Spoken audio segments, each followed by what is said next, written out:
Bueno, doctora, este es el grupo A. Somos del grupo A, doctora. Perdón, tiene razón, son del miércoles del grupo A, ¿no es cierto? Bien. Ah, ¿Cómo han estado, chicos? ¿Han leído algo de orina de 24 horas? Imagino que sí.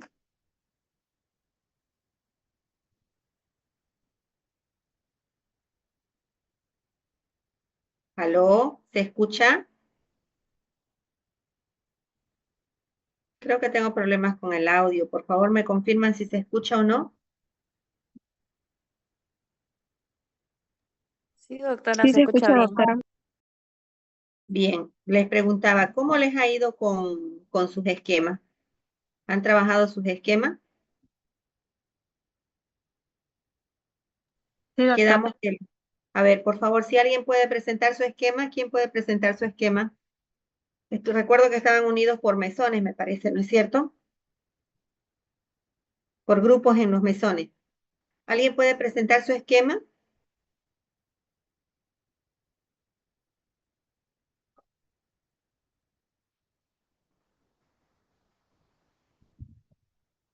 ¿Nadie puede presentar su esquema?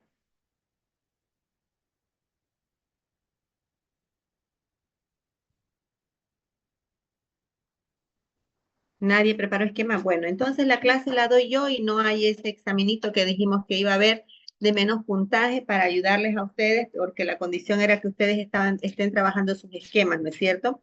Y íbamos a ver el avance. Entonces la nota directamente nos vemos sobre 25 puntos, todo el Mm, temario de la segunda parte, ¿sí? Empecemos entonces. Doctora, ¿cómo se buenos puede días. presentar? Tenemos esquemas, solo que no lo tenemos, o sea, en foto. Pensé que usted Pero, iba a llamar a la lista. Yo lo pero puedo dar, o sea, doctora. puede sacarle foto y puede subirlo, ¿no es cierto?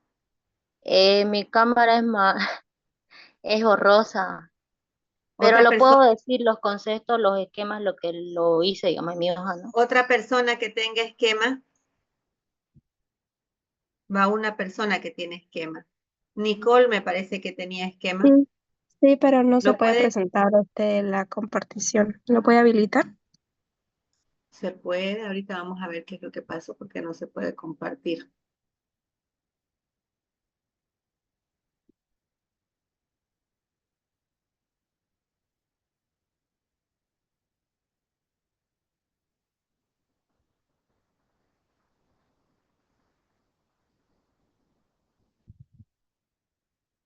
Ahora lo verifica, por favor, me avisa.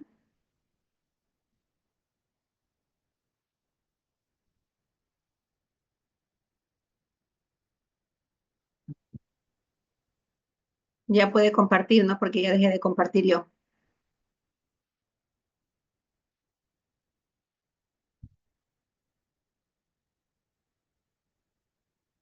Ya, doctora.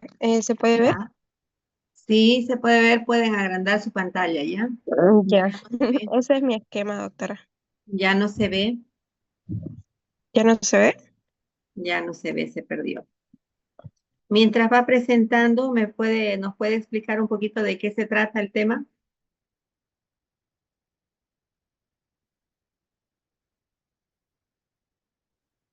Ya, doctora, ¿se puede ver mi pantalla o todavía? Todavía no. Bueno, Doctora, sí se ve. Veo. sí. Bueno, la orina de 24 horas tenemos como objetivo aprender a garantizar los resultados que vamos a medir estas sustancias a través de la orina, como ser creatinina, hormonas, glucosa, proteína, urea y también otros metabolitos, ¿no? Como también electrolitos. Por eso es la importancia de esta muestra, digamos, de orina de 24 horas. También habla sobre el requerimiento, que dice que la orina que va a ser excretada durante todo el día, es decir, 24 horas, debe ser recolectada en tiempo exacto. Tenemos que tener un régimen del horario en el cual lo vamos a recolectar la orina, digamos. A veces hay periodos más cortos de 2 a 12 horas, pero también pueden ser menos precisos, ¿no? Si es que nos recolectamos así. También habla sobre los conservantes, que nosotros tenemos que tener refrigeración, que es el mejor conservante, y que se puede conservar de 4 a 8 grados. En cuanto a la importancia, también nos indica que el diagnóstico clínico también no se puede diagnosticar de manera única, es decir, que no se puede tomar como único ensayo esta prueba, sino debe ser de forma integrada a través de los datos clínicos y de laboratorio también. Mm, Después habla sobre el procedimiento, cómo se debe indicar al paciente, tanto en forma oral y escrita, y tenemos que solicitar los datos del peso y la talla. Un día antes de la prueba, tenemos que decirle eso, ¿no? Las indicaciones. Después habla sobre el descarte de la primera orina de la mañana, eh, y registrar la hora, ¿no? Contar desde ese momento, desde la mañana. Después el siguiente paso sería la recolecta de toda la orina durante tanto en la mañana, en la noche y la primera del día siguiente, incluyendo la toma en el mismo horario que se inició, digamos, en el procedimiento del día anterior. También el procedimiento indica que la muestra debe ser refrigerada de 4 a 8 grados Pues lo, centígrados y lo volvió a hacer en... Es que ella y dijo como está. creo que alguien está hablando, bueno, el Por recipiente favor, debe ser apagar su tomado, micrófono. el recipiente debe ser tapado y refrigerado y no pasar más de 2 horas sin refrigerar esta muestra. Ya como último paso sería trasladar la muestra al laboratorio con su respectiva identificación, tanto el nombre como el apellido. Los materiales que vamos a utilizar para esta orina de 24 horas es el recipiente que conocemos, de color marrón, indica la guía, que debe estar rotulado. Después vamos a utilizar los guantes para la recepción de esta orina. Y también es importante que cuando son hombres se debe utilizar el orinal y para las mujeres un recipiente llamado chata. O, sí, que esto facilita la recolección, ¿no? Y también se puede utilizar otros conservantes, pero depende de la muestra, de la prueba. También habla sobre lo que vamos a hacer estudio, como la creatinina, glucosa, proteína, electrolitos y urea. Eso ya son lo que vamos a ver son como que la creatinina, dice, ¿no? Es el producto terminal del Un ratito, por metabolismo favor. proteico. Un ratito, por favor. También, doctora. Otra persona que nos pueda colaborar para hacer la toma de muestra, la preparación del paciente para creatinina. Ah, ya. ¿Usted qué ¿Dejo grupo de es? compartir? Sí, deja de Soy compartir. del grupo 4. Grupo 4. Ujú. Ustedes estaban con Johan, ¿no? Sí, el de Johan De es miércoles, el alto. Sí, sí, claro. Ya. Grupo 4, ¿no? Sí, grupo 4. Otra persona.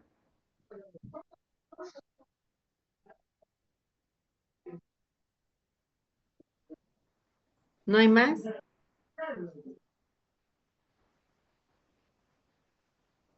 ¿No hay más personas que puedan explicar el grupo 4? Pregunto entonces a la sala. ¿Cómo se hace la preparación del paciente para creatinina en orina de 24 horas? Ya que no quieren por grupo. Doctora, el procedimiento es el procedimiento general que se realiza, como anteriormente mi compañera indicó que se debe de indicar al paciente el procedimiento de forma oral y escrita. No, mamita linda. No, mi amor. ¿Cuál es el procedimiento para la preparación del paciente? ¿Cómo se prepara? ¿Qué requiere el paciente para esta toma de muestra? ¿Una preparación previa? No. ¿Sí? ¿Qué Sí, sí, sí, requiere? perdón. Tiene que evitar ejercicio físico. Y evitar la dieta rica en carne y no ingerir los medicamentos. Pedir medicamentos. ¿Algo más? ¿Algo más? Evitar el ejercicio físico intenso. ¿Por qué será que para la creatinina necesitamos evitar el ejercicio físico intenso?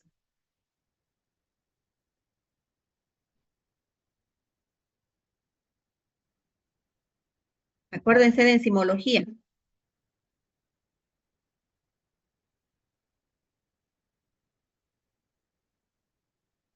Porque podría aumentar la concentración. ¿Será que el ejercicio físico intenso aumenta la concentración? ¿Dónde se deposita la creatinina?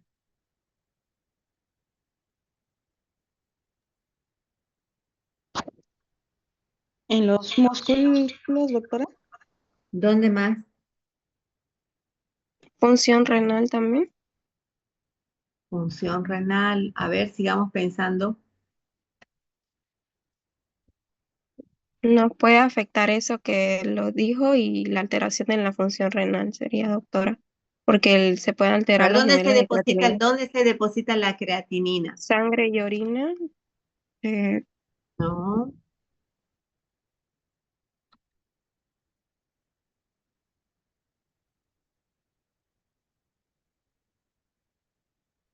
Llevaron en fisicoquímica.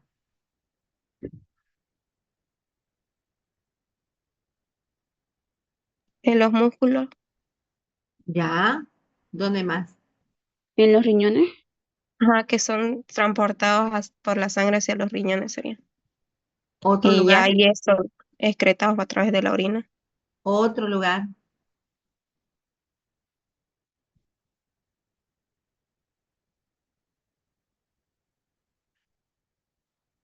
Evidentemente pueden aumentar, pero ¿dónde más? ¿Se acuerdan que era corazón, cerebro y músculo?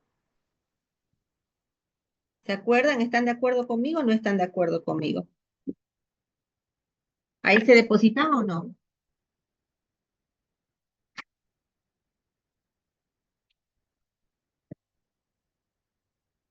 Ese es un tema de enzimología, ¿se acuerdan? Entonces, sí, evidentemente, como su compañera dijo, sí, se debe evitar el ejercicio físico porque este ejercicio físico produce daño muscular y al producir daño muscular se altera, se sube la cantidad de creatinina que está presente, ¿no es cierto? Entonces, por eso mismo es que se debe evitar el hacer ejercicios porque se alteran las enzimas, ¿se entendió?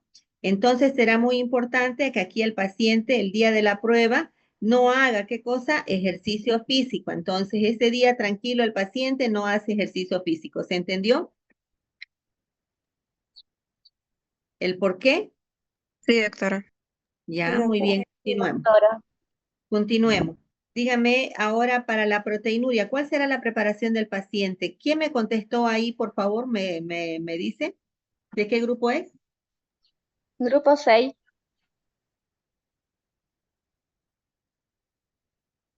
Ya.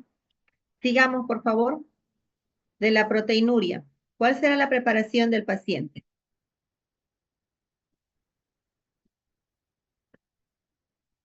Que evite el estrés y los ejercicios igual durante 3 días, doctora, antes de la prueba. ¿Algo más en proteinuria? Y no Los restringir alimentos, alimentos. no Evitar los restringir los alimentos que alimentos tengan también, altas doctora. concentraciones de proteínas. Evitar también la ingestión en Una grandes sola persona, cantidades. por favor. ¿Qué tipos de alimentos tiene que evitar? Las que contienen altas concentraciones de proteínas, Como ser, carne, huevo, pollo. ¿dice qué cantidad de proteínas debe consumir o no dice qué cantidad de proteínas debe consumir? ¿A qué tipo de, No, a qué tipo de paciente se le hace esta prueba?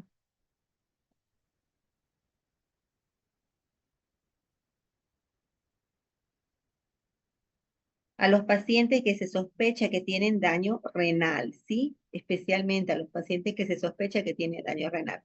¿Qué otra preparación de orina de 24 horas para ácido vanil mandélico? ¿Quién me dice cuál es la preparación y por qué?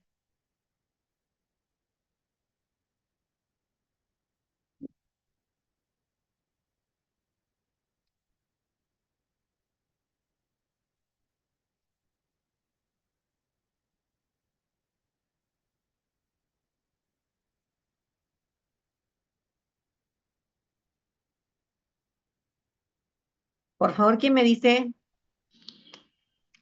Buenos días, doctora.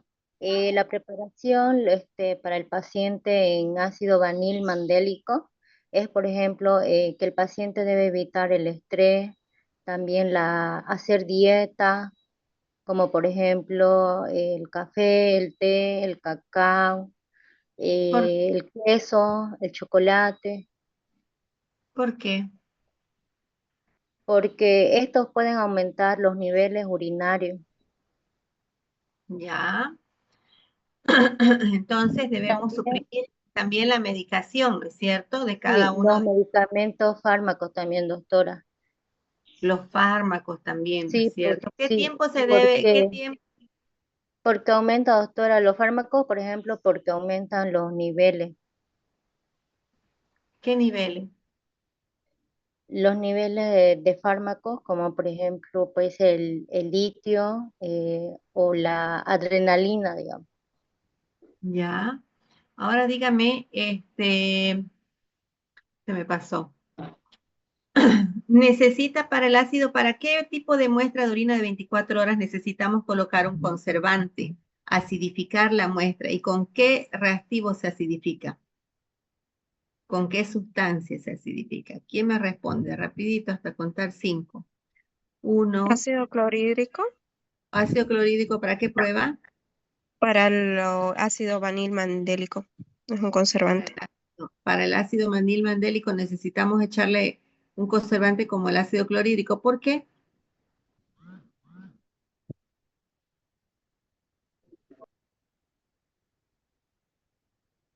¿Por qué necesitamos eso?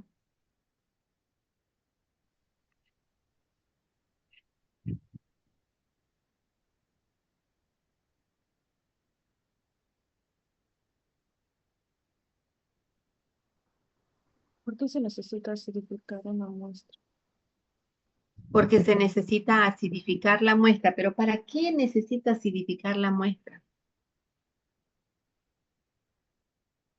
Para la prevención de la degradación también y mantener el pH sería para la estabilidad de esta muestra, digamos. Pues, Exactamente. Bien, sí, está muy bien. Bien. Sigamos. ¿Qué otra prueba les pareció interesante de la orina de 24 horas? ¿Quién me contestó, por favor? ¿Qué grupo? mm, Nicole, el grupo 4. Grupo 4. Y anterior a ella, Eh, Lorena Mendo, doctora, ¿qué grupo? el grupo 5 si es que no me equivoco, doctora, el segundo mesón. Grupo 5. Ya. Bien, sigamos.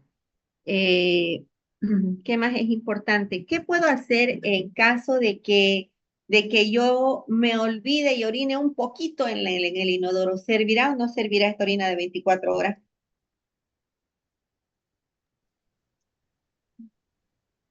Solamente fue un poquitín, le digo.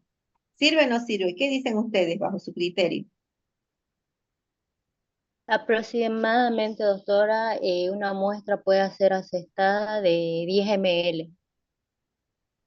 En orina de 24 horas. Ah, no, no, no, doctora, me estaba chipando. ¿Qué dicen? ¿La aceptamos o no la aceptamos la muestra? Mm, ¿Qué creen ustedes? Si es menor a 800 mililitros, yo digo que no, no se puede. No, doctora, ¿No que no la vamos, aceptamos o la aceptamos? No, no la aceptamos. no la aceptamos, doctora, ¿Por porque qué es no una la orina aceptamos? de 24 horas. ¿Por qué no la aceptamos? Otra persona, por favor, que me diga por qué no la aceptamos.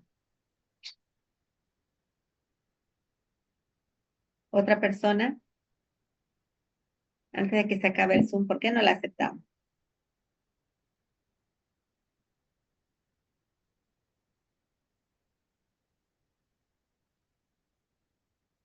Vamos, participen jóvenes, ¿por qué no la aceptamos la muestra?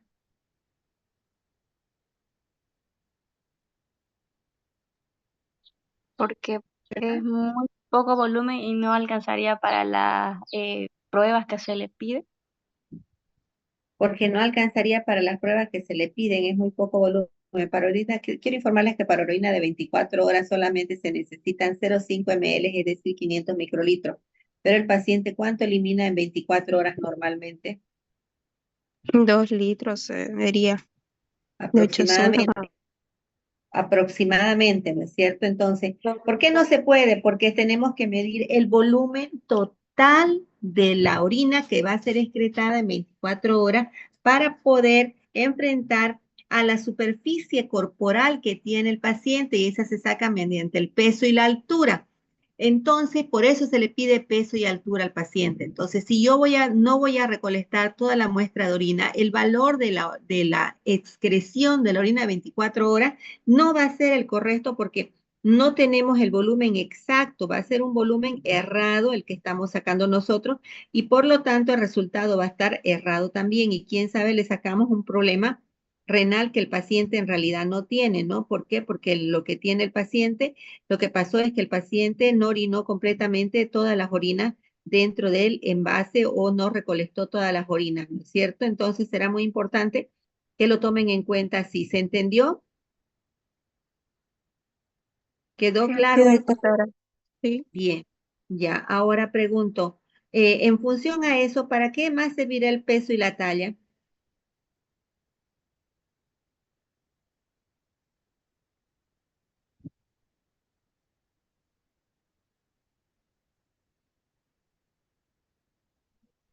Vamos, se va a acabar, por favor, el Zoom. ¿Para qué más servirá el dato de peso y talla?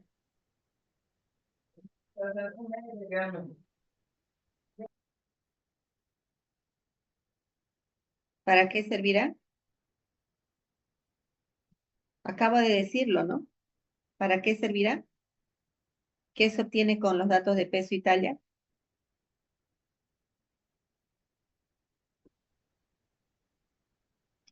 La Las dos, cantidad no, que orina en todo el día no, ¿cómo y me va a la servir? hidratación.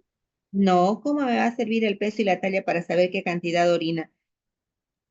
Tal vez El para talla ver me si sirve tiene para un peso sacar saludable. la superficie corporal del paciente. El dato de peso y talla me sirve para sacar la superficie corporal del paciente y en función a eso recién voy a hacer el dato de cuánto es que está eliminando por cada milímetro cúbico el paciente por cada segundo según nuestro cuerpo cuánto está eliminando. Entonces yo voy a acoplar incluso el tiempo, ¿no es cierto? Bien, será muy importante entonces que maneje bien esos datos, ¿sí? Otra preparación de alguna otra muestra de orina de 24 horas del calcio, ¿qué se debe preparar al paciente? ¿Cómo se debe preparar al paciente? ¿Quién me dice?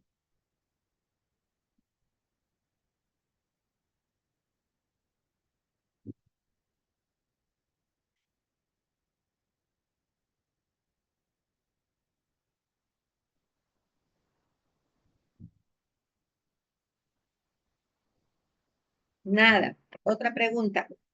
Eh, ¿cuáles son las causas de rechazo de una orina de 24 horas? ¿Quién me dice? En base a todo lo que ya hemos avanzado. No cumplir la hora de toma de muestra, dijimos el ejercicio también y la medicación, los fármacos y el ayuno podría ser. En realidad las condiciones preanalíticas, ¿no? Que nosotros aconsejamos al paciente. Ya, muy bien, no haber recolectado toda la muestra. ¿Y cómo sé que el paciente ha hecho lo correcto? ¿Cómo sé que el paciente en verdad ha hecho lo que tenía que hacer? ¿Qué tengo que hacer? Preguntarle al paciente si es que cumplió con lo que le dijimos, ¿Y si cómo le voy a cada paso. preguntar? ¿Cómo voy a esperar la respuesta? ¿Cómo debe ser la respuesta? ¿Cómo debe ser la pregunta? Que expliquen detalladamente cuál es el procedimiento que siguieron y comparar con lo que nosotros le dijimos para cerciorarnos si realmente hizo todo lo que se le indicó. Muy bien, grupo de las dos personas. Grupo 5. Las dos son del 5. No, soy del grupo 4, Nicole. Grupo 4, Nicole. Grupo 4 y grupo 5. Bien, ¿qué pasó con los otros grupos? Bien, vamos, sigamos avanzando. Hasta ahí es importante para que ustedes lo puedan entender. Vamos a hablar ahora alguna duda que tengan de orina de 24 horas. ¿Qué les voy a preguntar? Todo lo que es preparación del paciente, conservantes para orina de 24 horas, eso es importante, igual para orina normal. Bien, pregunta, ¿alguna pregunta para orina de 24 horas antes de que se acabe? ¿Se corta el Zoom? Doctor, en la prueba del sodio, ¿por qué en la guía dice que no requiere una preparación? el paciente. ¿Por qué? Porque son electrolitos y ¿cómo podemos evitar el consumo del sodio? Pregunto, o controlar. Porque el sodio está en los alimentos, ¿no es cierto? Está en la sal, entonces ¿cómo vamos a ¿Cuál hacernos? sería, no, doctora, ahí? El Perdón, exceso de sal. Disculpa, perdón. doctora, sería el exceso de sal, ¿no? Cuando consumen a veces algunos pacientes. El exceso de sal cuando consumen algunos pacientes. Podrían hacer el conteo, el control de sodio, se puede hacer en orina de 24 horas y en orina normal. Eso dependerá de la técnica que tenga el laboratorio. Normalmente lo que se pide es la eliminación de estos analitos para saber si es que está eliminando en la proporción adecuada por un determinado tiempo. Por eso es que se le pide así. Ya, en el caso específicamente del calcio, por ejemplo, que son otros electrolitos, se le pide una preparación específica del paciente, ¿no es cierto? En el caso del potasio, también es importante tomar en cuenta que estos se encuentran dentro de lo que es el funcionamiento normal del corazón y del sistema nervioso, el sodio y el potasio. Entonces no podemos nosotros, recuerden que existe la bomba de sodio y potasio, entonces no podemos hacer nosotros que el paciente aumente o disminuye su dieta, porque cuando hay una destrucción de la célula, es importante tomar en cuenta que tanto el sodio y el potasio tienen una función específica en el torrente sanguíneo, ya sea para la excreción del potasio, por ejemplo, dentro de lo que es este tipo de prueba. Normalmente, cuando nosotros consumimos, cuando nosotros sudamos, transpiramos, eliminamos todo lo que es el sodio. Entonces, es un poco complicado que nosotros controlemos la cantidad de sodio que puede perder el paciente, pero sí podemos valorar la cantidad de sodio que está eliminando en orina. ¿Por qué no podemos controlar específicamente? Porque existen estas pérdidas que se tienen o estas eliminaciones que se tienen son extrarrenal, ¿no es cierto? Por lo tanto, lo que se hace es controlar la cantidad de sodio que se está eliminando en función a la cantidad de sodio que se tiene en el cuerpo almacenado, ¿no es cierto? Y se hace la comparación. Para eso, por eso es que no se puede hacer una preparación del paciente porque no se pide preparación del paciente, ¿no es cierto? Otra pregunta.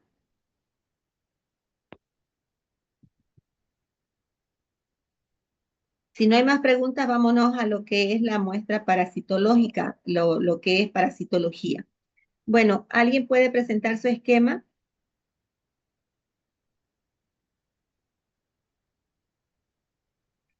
Mientras van presentando su esquema, ¿qué grupo va a presentar su esquema de parasitológico? Mientras alguien va presentando su esquema, por favor lo va poniendo su esquema. Pregunto a la sala. Eh, ¿Ustedes creen cuántos tipos de toma de muestra parasitológica existen? Ya ustedes han ido a los centros, ya todos están terminando sus prácticas. Pregunto, ¿cuántos tipos de toma de muestra parasitológica existe? Hay dos, doctora, A ver, dos tipos de muestras, lo que yo observé. ¿quién va a subir Copro, mientras va explicando su compañera, por favor, alguien suba? ¿Cuáles son? coproparasitológica simple y coproparatológica seriado. Coproparasitológico simple y coproparasitológico seriado. Muy bien, Cintia. ¿Qué más? Y falta moco fecal. Y falta moco fecal también, ¿no es cierto? Entonces Sí. existen esos tres tipos de toma de muestra de heces fecales. ¿Y algún otro tipo de parasitológico que exista? Prueba de parasitología. ¿Quién va a subir su esquema mientras tanto? Doctora, no está habilitado la compartición. Ya. ¿Quién va a subir? ¿Quién va a exponer? ¿Qué grupo? Yo lo puedo proyectar, doctora. ¿Qué Grupo grupo? 4. No, ya no. ¿Otro grupo? Pregunto nuevamente, ¿hicieron sus esquemas? Sí, doctora. Ya, pues presente. Aparte del grupo 4 y el grupo 6, ¿alguien más que hizo?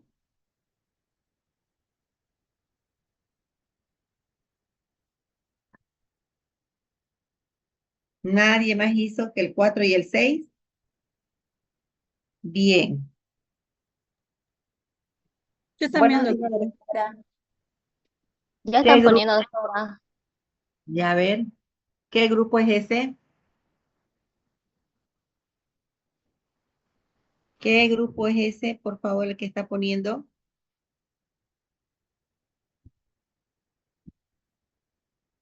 Por favor, contéstenme. Yo necesito que me contesten cuando pregunto algo.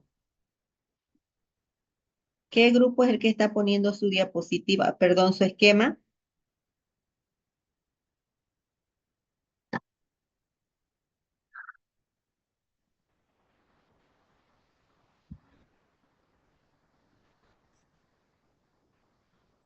Buenos días, doctora. Bueno, Todo el grupo 6, yo hice mi esquema. a ver.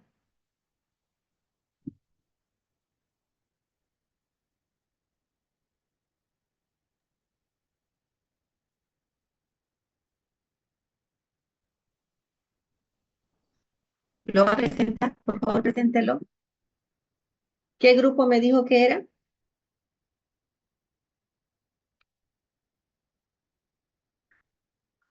Por favor, me contestan. Dijo grupo 6, doctor. No, ya no grupo 6, pues grupo 6 ya presentó con su compañera, tenían los dos. Otro grupo que no sea el 6.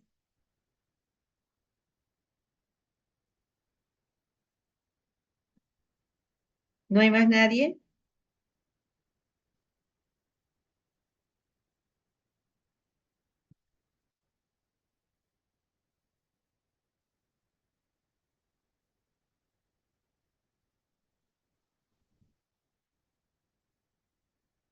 Bueno, ni modo, ¿no? Doctora, está proyectando. Estoy proyectando yo.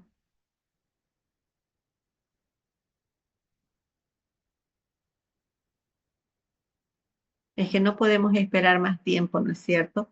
Pregunto y encima no contestan, no podemos esperar más tiempo. Bueno, eh, cuando hablamos de la toma de muestra parasitológica, tenemos que tomar en cuenta de que la muestra parasitológica no solamente puede ser en heces, sino también puede ser en sangre o pueden haber diferentes métodos de diagnóstico laboratorial para la investigación de parásitos. Recordemos que los parásitos pueden estar en las heces, también pueden estar presentes en el torrente sanguíneo. Existen diferentes tipos de parásitos, su clasificación, tenemos los protozoarios, los hemátodos, tenemos también los hemoparásitos y los parásitos tisulares. Es importante tomar en cuenta que cada uno de estos tipos de parásitos tendrá una toma de muestra de acuerdo a las características, una toma de muestra específica de acuerdo a las características de cada uno de ellos. Cuando hablamos de parásitos presentes en las heces fecales, normalmente lo que se pide es la solicitud de una muestra de heces fecal, pero esta muestra deberá tener las condiciones mínimas que solicitan los diferentes normativos o los entes reguladores de los laboratorios de análisis clínico. Entonces, cuando tenemos la investigación de parásitos en sangre, estamos hablando de hemoparásitos.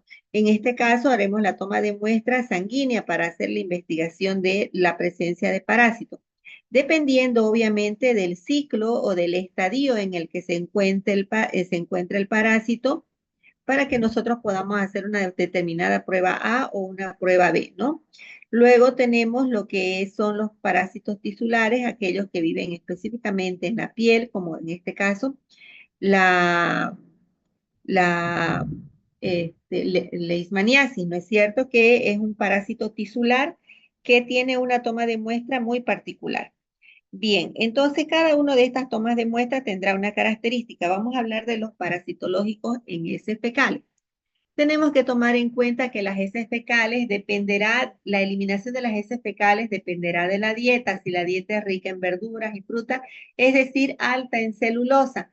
Y o si la dieta es baja en fibras y demás, entonces tendremos un paciente que tiene una dieta alterada, que puede ser estreñimiento, o tenemos algún paciente que tiene algún problema nervioso, estrés, de mal funcionamiento del colon, o colon irritable, en otras palabras, y podremos tener un paciente que tiene episodios de diarrea y episodios de estreñimiento. Dependerá de las características de la patología también o del agente causal, porque hay, por ejemplo, los parásitos que de acuerdo al ciclo producen diarrea y también producen estreñimiento, pero las bacterias normalmente producen una disentería que sería una diarrea permanente, ¿no es cierto? Entonces dependerá del tipo de parásito que está siendo afectado o que va a producir la afectación en el paciente y la clínica que va a desencadenar este parásito para que nosotros podamos hacer una investigación y confirmación de la presencia de este parásito en el paciente, ¿no es cierto? Bien. Dependerá mucho también del ciclo de vida para que nosotros encontremos el parásito, porque estos parásitos tienen diferentes formas de sobrevivencia, algunos más sensibles que otros, entonces tenemos los trofozoitos y tenemos los quistes o huevos. Y también tenemos algunas larvas o gusanos que también están presentes y estos serán eliminados, tanto los trofozoitos, los quistes y los huevos, de acuerdo al ciclo en que se encuentra o tiene cada parásito. Decimos que normalmente se eliminan heces fecales entre 150 y 250 gramos por día, aproximadamente. Cuando el paciente tiene un régimen alto en vegetales, es vegetariano o vegano, se dice que se llega a eliminar hasta 350 gramos o más por día. El régimen proteico se excreta de unos 60 gramos diarios, es decir, eliminamos poca cantidad. En el estado patológico llegarán a más o menos 1 kilo diario cuando no sabemos la causa, ¿no? Las diarreas agudas graves pueden eliminarse varios litros por varios días, dependerá del tipo de agente causal que va a producir diarreas permanentes. Escuchen bien lo que les voy a decir. Diarreas abundantes quiere decir con gran cantidad de materia fecal, pero pocas deposiciones.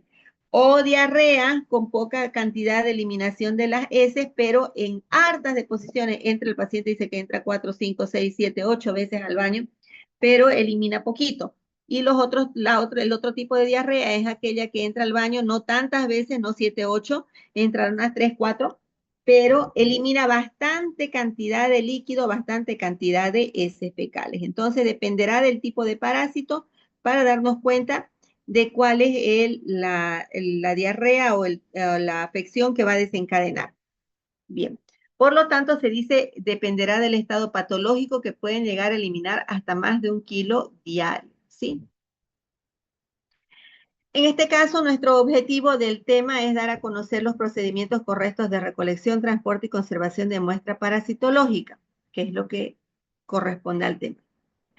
¿Quiénes son responsables? Los responsables del área de recepción de esta toma de muestra del parasitológico siempre será el bioquímico persona designada a tomar todas las instalaciones todas las indicaciones, perdón, al paciente para obtener una buena toma de muestra. ¿Qué quiere decir eso? Que el laboratorio, la persona que está atendiendo al paciente es el encargado de darle hasta el detalle, hasta pormenorizado y explicarle cuántas veces se requiera para que la muestra llegue al laboratorio en las mejores condiciones. No obstante, también algunos laboratorios tienen como norma el tener detrás de su orden de servicio, donde tienen su hojita donde ofertan todo lo que hace el laboratorio.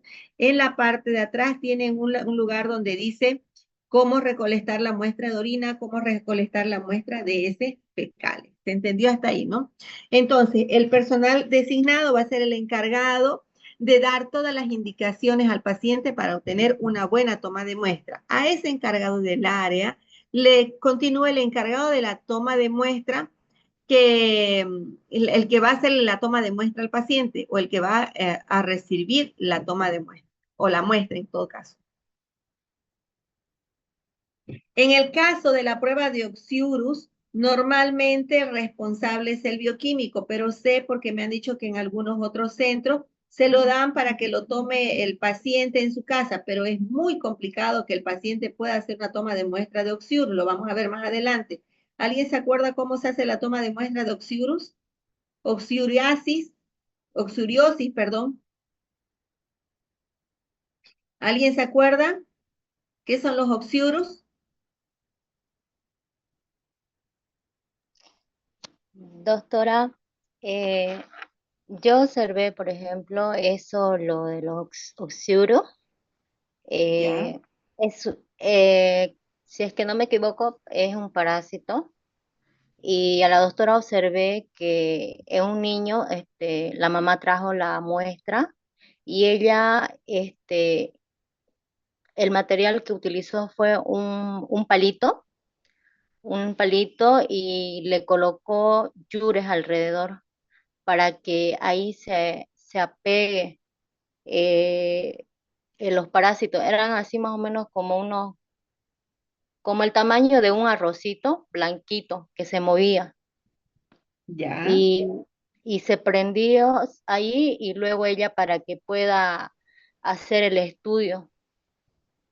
Y lo hizo en un portaobjeto, me dijo que le pasa un portaobjeto y La ahí mamá lo puso utilizó, al portaobjeto, la mamá lo puso al no, portaobjeto.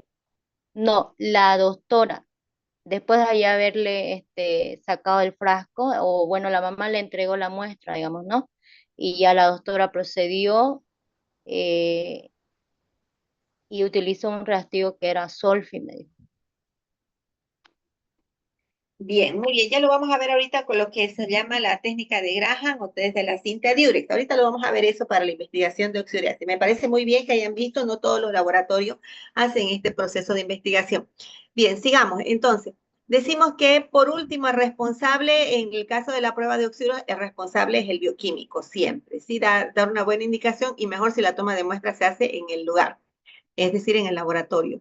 Las medidas de bioseguridad están en función a la persona que va a hacer la recepción de la muestra o el protocolo que se va a seguir para la recepción de la muestra. Siempre se debe usar guantes y barbijo. En caso de tener pelo largo y utilizar el gorro, normalmente está ya obligatoriamente el uso del gorro. Aplicar las medidas indicadas en el manual de bioseguridad del centro de salud establecido. Eso es muy importante, ¿ya? La recolección de las muestras parasitológicas. Decíamos que teníamos diferentes tipos de toma de muestra. Un examen coprológico, moco fecal. ¿Qué características tiene el moco fecal? ¿Quién me dice? Es una muestra diarreica que Ya, ¿qué más tiene? contiene obviamente moco.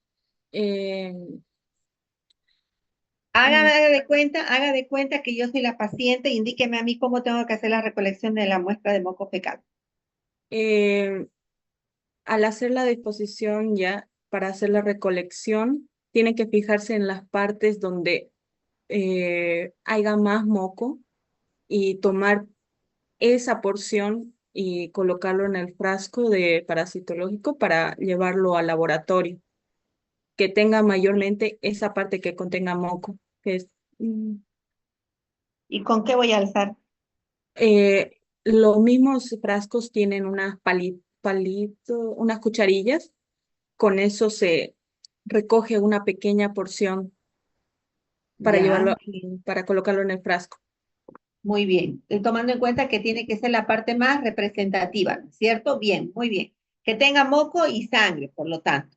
Luego viene la técnica de Graham o técnica de anual swab, que es la que hablaba su compañera hace un momento, que la vamos a ver enseguida. Luego tenemos el examen para dosaje de sangre fecal y el examen para investigar sangre oculta. Por último, tenemos lo que son los parásitos sanguíneos y tisulares. Sigamos. Decimos entonces que el examen coproparasitológico requiere por lo menos la preparación del paciente de por lo menos 72 horas.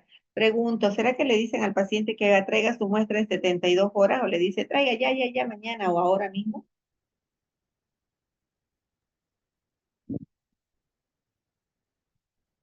Bien, sigamos. Decimos entonces que normalmente se debe requerir que el paciente tenga un régimen alimenticio normal, donde incluye necesariamente carnes, leches, papas y grasa. O sea, tiene que hacer una dieta normal. ¿Cómo va a ser la muestra? Recolectar por lo menos al tamaño de una nuez o de aproximadamente 5 gramos de heces fecales. Evitar al laboratorio el uso de preservantes. No debe tener mezcla de orina, o sea, no debe estar para nada mezclado con orina. Y en el caso de presión en el vientre prolongar, perdón, en el caso de estreñimiento en el vientre, se puede hacer la toma de muestra, ya sea con un hisopo humedecido con solución fisiológica. En el examen coprológico seriado, que realmente este es el mejor de los procesos de toma de muestra parasitológico en heces fecales. ¿Por qué? Porque se tiene que hacer un examen coproparasitológico seriado, es decir, 3 días distintos. ¿Por qué? Porque los parásitos no todos tienen el mismo ciclo. Entonces, necesitamos encontrar un parásito que elimine la materia fecal con las características del parásito, ya sea trofozoito, sea quiste, pero de acuerdo al ciclo tiene un tiempo, ¿no es cierto? Entonces tenemos que ir ajustando los tiempos. Por lo tanto, la muestra seriada es la ideal para un análisis análisis parasitológico o coproparasitológico. Ese es el ideal. Sigamos. Hablábamos del moco fecal, el moco de fecal en caso de diarreas. Pregunto, viene la mamá al laboratorio solicitando o con una orden de moco fecal en su solicitud de laboratorio, ¿qué se le dice?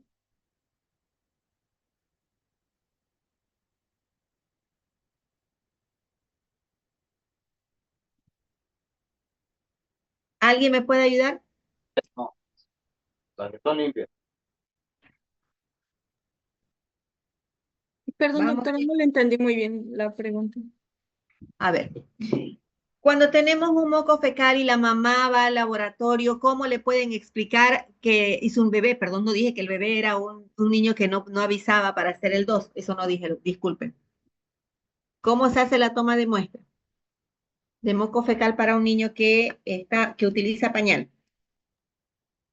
En el centro, cuando le explicaban esa parte, yo le escuché a la doctora que le decía que la parte del pañal tenía que ponérsela del otro lado, no no de la parte que absorbe, sino que del otro lado y ponérselo así. Y ya una vez que defeque, el bebé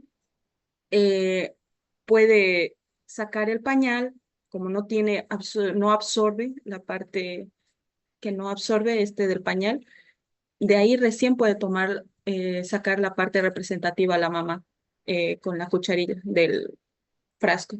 Muy bien, evidentemente esa es la forma de tomar la muestra de un moco fecal con el pañal invertido. Eso se llama técnica del pañal invertido. Muy bien. Entonces, me permite hacer una investigación del origen de la infección, ya sea de origen viral o de origen bacteriano, incluso micótico, ¿no?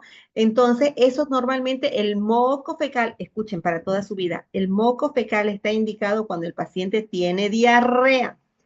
Repitan, el moco fecal está indicado cuando el paciente tiene diarrea. Si el paciente no tiene diarrea, difícilmente es bueno que le hayan pedido el moco fecal. Al contrario, no deberían de haberle pedido si el paciente no presenta diarrea. Eso es muy importante para que lo tomen en cuenta.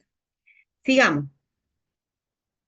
En caso de que la diarrea sea muy líquida, se puede tomar la muestra no solamente con la cucharetita, sino también con una jeringa y se pasa al frasco de envío. Tenemos los diferentes frascos de envío de material, que son los frascos de plástico que tenemos aquí con su palito de picolé. Tenemos estos otros frascos que sirven para hacer la toma de muestra. Y por último, tenemos medios de transporte donde se coloca la muestra directamente en estos medios de transporte que son Stuart y Saburón. ¿Sí? Sigamos. ¿Se acuerdan ustedes cuando hicieron su inscripción a la universidad, les pidieron a ustedes toma de muestra de sangre, de orina y de heces, ¿no es cierto? Sí. Sí, ¿Alguien me puede decir si les dieron las indicaciones para la toma de muestra de heces fecales? ¿O les no, entregaron nomás el frasquito? No, Nosotros llevamos nuestro frasquito incluso. Ah, no le creo.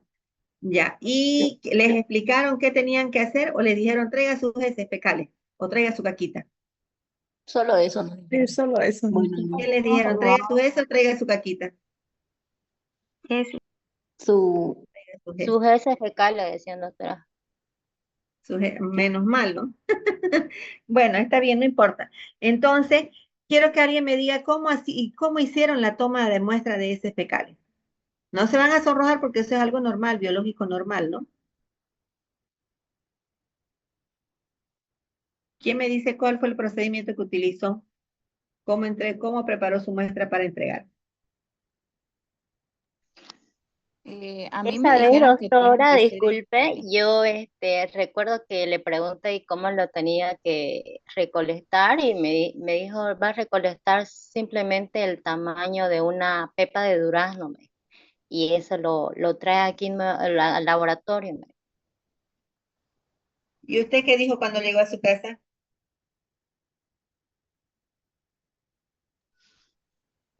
Eh, ¿Cómo tuve que, recolectó la pepa de durazno?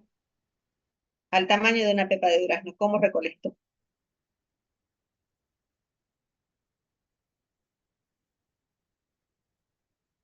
no recuerdo bien, doctora. No recuerda bien. ¿Alguien más?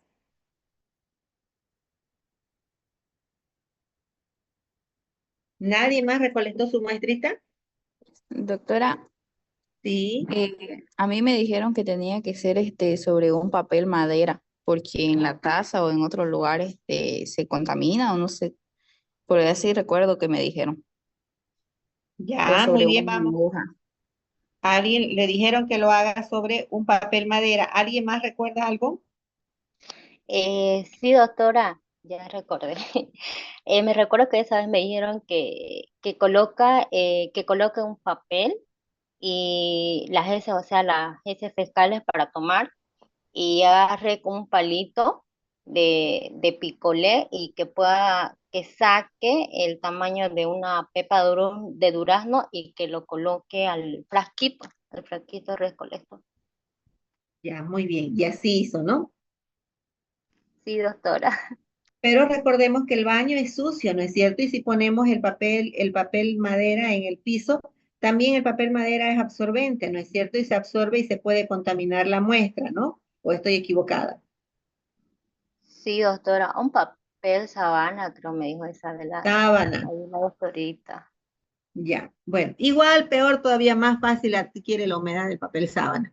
Bien, sigamos. Entonces, nadie más le pidieron cómo llevaron su muestra de heces fecales. Solo 2 personas están pasando clase, los demás no están. Sí, doctora, a mí igual, solo que a mí me dijeron que tenía que poner en la parte del inodoro, subir la tapa, poner el papel madera y bajar la tapa y ahí recién ¿Y usted cree que sí, se mojó el papel madera? ¿perdón? ¿Y se mojó el papel madera? No, No, porque estaba de la tapa, o sea, en el inodoro así recto y en al bajar la tapa eso lo sujetaba el papel y no se mojó. bien. Lo ideal Igual, es doctora, yo hice una bolsita de plástico, igual sirve, dijeron. Y ahí exacto. recién recolecté. Se coloca una bolsa de plástico en el inodoro, se sujeta con la contratapa y ahí recién uno puede defecar sobre un platillo desechable o sobre un pequeño recipiente en base desechable y luego se elimina la bolsa con el plato desechable, de manera tal que cuando usted defeque sobre el plato. Previamente tiene que orinar, obviamente, para que no se contamine la muestra de heces fecales, no se contamine con orina. Entonces, lo que se hace es defecar ahí en el envase, se retira la muestra, la parte más representativa, obviamente está mejor la muestra en un envase y ahí lo podemos observar y está protegida de cualquier otro tipo de contaminación. Entonces, de esa manera es que nosotros recolectamos la muestra de heces fecales con una pequeña bolsa que colocamos en el inodoro y la sujetamos con la contratapa, de manera tal de que podamos defecar ya sea sobre la bolsa o sobre un envase desechable y de ahí podemos recién tomar la muestra del tamaño de una pepa de durazno, llevar al envase del laboratorio y llevar directamente al laboratorio lo más antes posible. Ese es el procedimiento correcto, ¿no es cierto? Algunos Sí, laboratorios doctora. Algunos laboratorios ya tienen descrito ese procedimiento en el reverso de su solicitud de laboratorio, ¿sí? Bien, ¿alguna pregunta hasta aquí?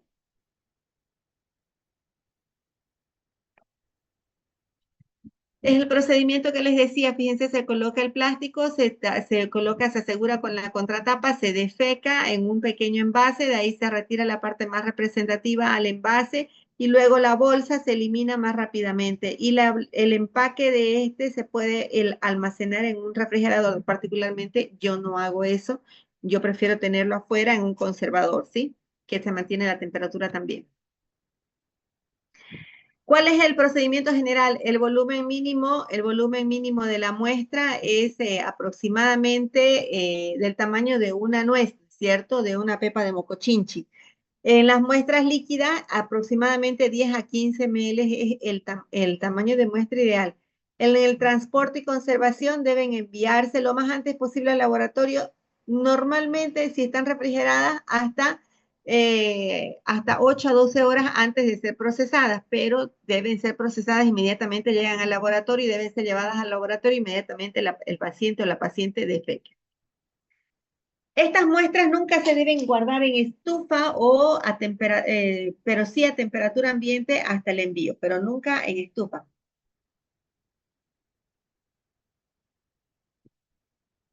Cuando el paciente está en la casa, la muestra está esperando que sea enviada, la puede mantener refrigerada, pero como les digo, en un plastofor pueden mantenerla.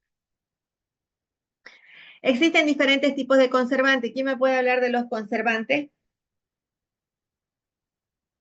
Aquí tenemos una pequeña tablita que nos ayuda a utilizar los conservantes según el tiempo de demora que vamos a tener en el laboratorio. Entonces, si las muestras van a ser llevadas menos de 24 horas o más de 24 horas, tendremos que elegir un medio de transporte adecuado, ¿sí? Como por ejemplo, si es de más de 24 horas, el medio de transporte Carrie Blair, que es específicamente para heces fecales, y cada uno de estos me determina o me define para qué tipo, este conservante, para qué tipo de agentes parasitarios me sirve, o es decir, que yo puedo utilizar. Cada uno de ellos los tenemos ahí. Y llegamos a lo que es la técnica de Graham. En realidad, la técnica de Graham, como dijo su compañera, es el estudio del diagnóstico de Enterobius vermicularis o oxuriosis. Se debe recomendar al paciente que asista al laboratorio normalmente, esto yo les pregunto el procedimiento, 2 a 3 horas después de haberse despertado. El paciente no se tiene que bañar, se tiene que bañar la noche anterior y recién se despierta y se va al laboratorio. No se debe asear la región perianal antes de ir al laboratorio. ¿Por qué? Porque resulta que la hembra del Enterobius vermicularis en la noche sale al esfínter anal y deposita sus huevos. Es por eso que le pica al paciente muchísimo el esfínter anal y luego, como son niños, los niños no tienen el más mínimo cuidado, le pican, se rasca y luego ponen su mano por todas partes, los alimentos, su cara, su todo, y luego consumen alimentos y se hace la transmisión fecal oral. Pero lo que es peor, también agarran otros niños y se transmiten por contacto directo con otros niños, directamente por tocar las heces fecales. Por lo tanto, es muy importante que cuando se diagnostica o se sospecha este tipo de patología en el paciente, se haga la prueba o se haga más bien el tratamiento a toda la familia, porque si el niño está enfermo, ténganlo por seguro que toda la familia está enferma. ¿Cuál es el procedimiento? Tenemos un palito de picolé o un depresor lingual. Lo que se hace es sostener la cinta adhesiva invertida. ¿Qué quiere decir esto? La parte hacia afuera, lo que está hacia afuera, es la parte que pega o que tiene pegatina, y la parte de adentro es la parte que no tiene pegatina. Lo que hacemos es echar al paciente de costado y se abre el esfínter anal y se toma la muestra tocando un lado y el otro lado, no introduciendo ni el tubo ni el papel, ni el palito, perdón. Solamente se apega a un lado y se apega al otro lado de manera tal que la cinta Durex tome todo ese material.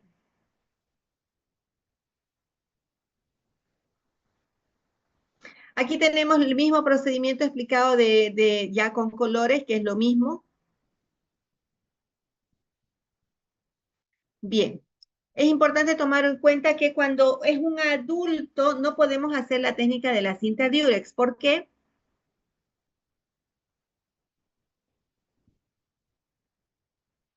¿Por qué? Porque el adulto tiene vellosidades en el esfínter anal y si yo le voy a poner diurex al esfínter anal, al jalar el diurex, ¿será que vamos a sacar vellos? Sí. Y le va a doler al paciente. Entonces, no se puede hacer en el paciente solamente en los niños. Por lo tanto, se utiliza la técnica del hisopo que está embebido en solución fisiológica y lo que se hace es deslizar el hisopo por los pliegues, alrededor del ano y eso se coloca en el envase de transporte o en el medio de transporte Carrie Blyle, podemos hacerlo también en este caso, pero normalmente en solución fisiológica directamente, ¿sí? La investigación es directa. Esta técnica de Graham es lo que le decía, introducir en un tubo de ensayo y agitar en la solución, cubrir el frasco con un tapón de algodón. Otra prueba que nosotros hacemos es examen para dosar grasa. Aquí nosotros no vamos a ver la prueba, pero sí vamos a ver que el paciente debe ser sometido a una dieta que contenga 10 gramos de grasa. Esta dieta debe ser por lo menos de 2 días previos a la prueba, es decir, previo a la emisión de las heces fecales del paciente. 2 días por lo menos debe haber consumido el paciente esa cantidad de grasa. Se debe recolectar las muestras por 3 días seguidos en recipientes separados, unas muestras seriadas, y ahí vamos a mantener las muestras en refrigeración. Luego tenemos el examen para investigación de sangre oculta. Estamos hablando de pacientes que se sospecha que tienen algún tipo de hemorragia o que tienen, para diferenciar una hemorragia de una hemorroide o producto de la eliminación de algún tipo de parásito. Por lo tanto, es necesario que en la preparación del paciente, el paciente siga una dieta rigurosa de 4 días pruebas a la prueba sin ingestión de carnes rojas, vegetales verdes, medicamentos a base de hierro y aspirina que provocan eliminación de sangre, ¿no es cierto? Entonces, es importante tomar en cuenta estos puntos al momento de hacer la toma de muestra o la investigación de sangre oculta en el área de toma de muestra en la preparación del paciente para esta prueba. La toma de muestra, tiene que recomendarse al paciente que la toma de muestra debe ser llevada al laboratorio inmediatamente para hacer la prueba de forma inmediata. Decimos entonces, igual que el que tiene que hacer la toma de muestra de las heces fecales de manera tal que éste no se contamine. Es importante que para cualquier toma de muestra de heces fecales el paciente deba orinar previamente antes de defecar. No se deben contaminar la muestra de heces fecales con orina. ¿Por qué? Porque podemos eliminar por la característica ácida de la orina, porque la orina es ácida, podemos eliminar alguna forma parasitaria. Entonces, es muy importante que el paciente no orine orine antes de hacer la emisión de las heces fecales. Cuando se le da el frasco, se le explica que el tamaño de las heces debe ser del tamaño de una nuez. ¿Por qué? O una pepa de mocochinchi. Porque solamente nos sirve esa cantidad y recordemos que nosotros pagamos la cantidad los residuos que eliminamos, lo pagamos por peso. Entonces, si el paciente nos va a traer un envase con cualquier cantidad de heces fecales, el peso lo vamos a pagar nosotros, ¿sí? Si la muestra no se obtiene espontáneamente o son muy líquidas, se debe utilizar un hisopo estéril, eso es importante. También se pueden obtener muestras directamente del intestino efectuando una rectoscopía, pero nosotros no hacemos esa toma de muestra, lo hace el médico. ¿Cómo hacemos el control de calidad? Tenemos que verificar que el paciente no haya utilizado laxantes y si va a utilizar laxantes, solamente en el caso en el que el médico lo autorice, se puede utilizar. ¿Qué vamos a utilizar? Sulfato de sodio, bisacodil. No deben utilizarse laxantes aceitosos, ni bismuto o magnesio. No se debe utilizar ese tipo de laxante. ¿Cuáles son los criterios de rechazo? Cuando vemos que el paciente haya tomado la muestra de forma inadecuada. Cuando la muestra es llevada al laboratorio con más de 1 hora después de haber tomada o inadecuadamente conservada. Cuando vemos que la muestra está contaminada con orina y cuando vemos que el paciente o cuando sospechamos y consultamos si el paciente está recibiendo un tratamiento antiparasitario. No aceptamos la muestra. ¿Cómo conservamos las muestras? El mejor método de conservación es la refrigeración a una temperatura de 4 a 8 grados centígrados. Otra forma de conservación de la muestra es el formol o formalina al 10% que las muestras mantienen sin descomposición. Le quita un poquito el mal olor. Es por eso que se utiliza, mucho se utiliza este tipo de conservantes, ¿sí? Que sería el formol.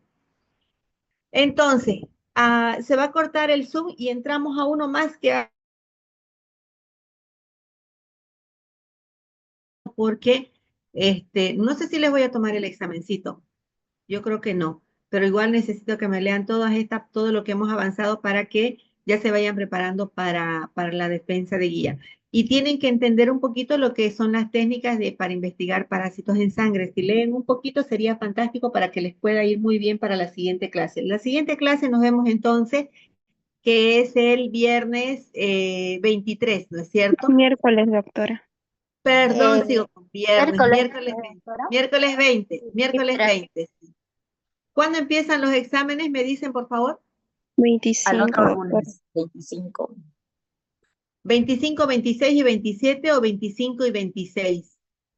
25 y 26, 26. 27. 25, 26 y 27. Y luego viene 28, la siguiente semana es 28, 29, 30, ¿no es cierto?